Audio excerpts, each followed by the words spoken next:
aqui de novo. Vamos agora então deixar a máquina pronta para uso. E uma das etapas mais importantes é que a gente passe finalmente a nossa linha na nossa agulha. Para isso, eu vou mostrar para vocês que na Janome 2008 a gente tem os números indicando o caminho da linha, né? Então, ela vai começar aqui, onde tem o número 1.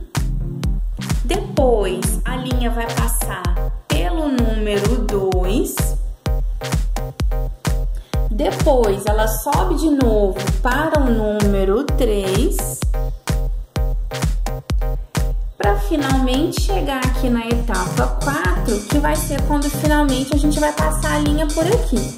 É só para você, eu tô mostrando esses números antes para que vocês percebam que é um guia para quando a gente esquece, né? Às vezes acontece no começo da gente esquecer como é que passa a linha e essa sequência já tá bem clara, né?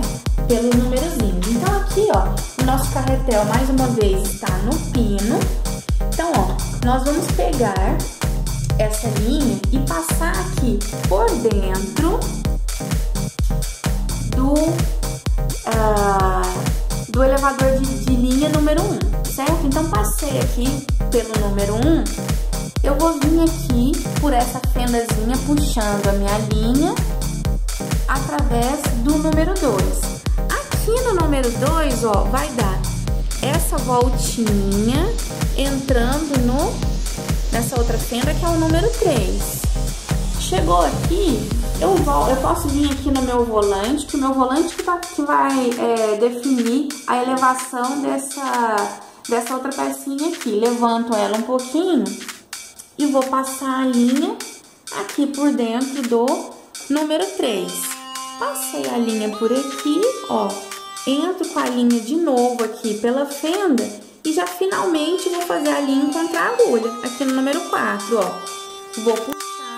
Muito importante você saber que é bom para que a linha entre na agulha, sempre, ó, corta um pedacinho que ela vai entrar mais fácil.